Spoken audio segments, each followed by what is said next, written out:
1993 ನಲ್ಲಿ ಶಾರುಖ್ ಖಾನ್ ಅವರು, ಸೋನಿ ಡಿಯೋಲ್ ಅವರು ಮತ್ತು ಜೂವಿ ಚಾವ್ಲಾ ಅವರು ಆಕ್ಟ್ ಮಾಡಿ, ಯಾಶ್ ಚೋಪ್ರಾ ಅವರು ಡೈರೆಕ್ಟ್ ಮಾಡಿರೋ ಡರ್ ಅನ್ನೋ ಒಂದು ಸಿನಿಮಾ ರಿಲೀಸ್ ಆಗುತ್ತೆ. ಆ ವರ್ಷದಲ್ಲಿ ದೊಡ್ಡ ಬ್ಲಾಕ್ ಬಸ್ಟರ್ ಸಿನಿಮಾ ಆಗುತ್ತೆ. ಅದು ಮಾತ್ರ ಅಲ್ಲ, ಬ್ಯಾಂಗ್ಳೂರಲ್ಲಿ ಸುಮಾರು ಥಿಯೇಟರ್ ಗಳಲ್ಲಿ 25 ವಾರ ಕಂಪ್ಲೀಟ್ ಮಾಡುತ್ತೆ. ಈ ಸಿನಿಮಾದಲ್ಲಿ ಸೋನಿ ಡಿಯೋಲ್ ಅವರು ಹೀರೋ ಕ್ಯಾರೆಕ್ಟರ್ ಮಾಡಿರ್ತಾರೆ, ಶಾರುಖ್ ಖಾನ್ ಅವರು ನೆಗೆಟಿವ್ ಕ್ಯಾರೆಕ್ಟರ್ ಮಾಡಿರ್ತಾರೆ. ಈ ಸಿನಿಮಾದ ಸ್ಪೆಷಾಲಿಟಿ ಏನಂದ್ರೆ, ಪ್ರೇಕ್ಷಕರು ಹೀರೋ ಕ್ಯಾರೆಕ್ಟರ್ ಗಿಂತ ನೆಗೆಟಿವ್ ಕ್ಯಾರೆಕ್ಟರ್ ನ ತುಂಬಾನೇ ಇಷ್ಟಪಡ್ತಾರೆ. ಕಾರಣ ಆ ಕ್ಯಾರೆಕ್ಟರ್ ನ ಆತರ ಡಿಸೈನ್ ಮಾಡಿರ್ತಾರೆ. ರಾಕ್ಲೈನ್ ವೆಂಕಟೇಶ್ ಅವರು ಡರ್ ಸಿನಿಮಾನ ರಿಮೇಕ್ ಮಾಡಬೇಕು ಅಂತ ಪ್ಲಾನ್ ಮಾಡ್ತಾರೆ.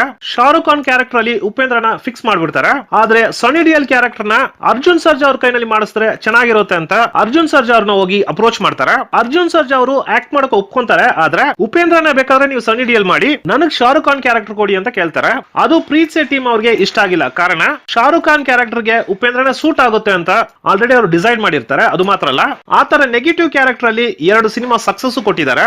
ನಂತರ ಅವರು ಹುಡುಕೊಂಡು ಹೋಗಿದ್ದು ಕರುನಾಡ ಚಕ್ರವರ್ತಿ ಡಾಕ್ಟರ್ ಶಿವರಾಜ್ ಕುಮಾರ್ ಅವ್ರನ್ನ.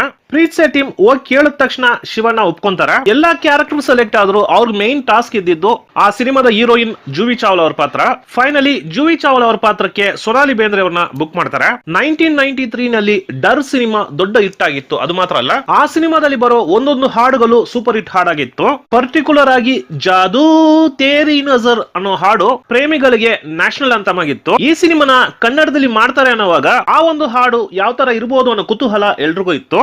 ಆದ್ರೆ ಕನ್ನಡದಲ್ಲಿ ಪ್ರೀತ್ಸೆ ಪ್ರೀತ್ಸೆ ಅನ್ನೋ ಹಾಡು ಸೂಪರ್ ಹಿಟ್ ಹಾಡಾಗುತ್ತೆ. 1993 ನಲ್ಲಿ ಜಾದೂ ತೇರಿ ನಜರ್ ಅನ್ನೋ ಹಾಡು ಎಷ್ಟು ಹಿಟ್ ಆಗಿತ್ತೋ, ಅದೇ ತರ 2000 ಅಲ್ಲಿ ಪ್ರೀತ್ಸೆ ಪ್ರೀತ್ಸೆ ಅನ್ನೋ ಹಾಡು ಅಷ್ಟು ದೊಡ್ಡ ಹಿಟ್ ಆಗುತ್ತೆ. ಉಪೇಂದ್ರ ಅವರಾಗ್ಲಿ, ಶಿವರಾಜ್ ಕುಮಾರ್ ಅವರಾಗ್ಲಿ, ಸೊನಾಲಿ ಬೇಂದ್ರೆ ಅವರಾಗ್ಲಿ, ಈ 3 ಜನನು ಆ ಸಿನಿಮಾನಲ್ಲಿ ಪರ್ಫಾರ್ಮೆನ್ಸ್ ನ ಒಬ್ರಿಗಿಂತ ಒಬ್ರು ಎಕ್ಸ್ಟ್ರಾನರಿ ಆಗಿ ಮಾಡಿದ್ದಾರೆ. ಸಿನಿಮಾ ರಿಲೀಸ್ ಆಗುತ್ತೆ. ರಿಲೀಸ್ ಆಗಿರೋ ಎಲ್ಲಾ ಥಿಯೇಟರ್ ಗಳಲ್ಲೂ ಹೌಸ್ಫುಲ್ ಆಗುತ್ತೆ. ಅದು ಮಾತ್ರ ಅಲ್ಲ, ಪ್ರೀತ್ಸೆ ರಿಲೀಸ್ ಆಗಿರೋ ಸುಮಾರು ಥಿಯೇಟರ್ ಗಳಲ್ಲಿ 25 ವಾರ ಕಂಪ್ಲೀಟ್ ಮಾಡುತ್ತೆ. ಆ ವರ್ಷದಲ್ಲಿ ಬಿಗ್ಗೆಸ್ಟ್ ಓಪನಿಂಗ್ ಸಿನಿಮಾ ಆಗುತ್ತೆ.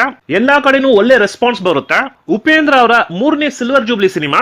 Back to back 3 silver jubilee ಕೊಟ್ಟಿರೋ ಹೀರೋ ಅನ್ನೋ ಹೆಸರು ಉಪೇಂದ್ರ ಅವ್ರಿಗೆ ಸಿಗುತ್ತೆ. ಅದು ಮಾತ್ರ ಅಲ್ಲ, ಉಪೇಂದ್ರ ಅವರ ಆಕ್ಟಿಂಗ್ ಕೆರಿಯರ್ ಅಲ್ಲಿ ತುಂಬಾ ಮುಖ್ಯವಾದ ಸಿನಿಮಾನೂ ಆಗುತ್ತೆ.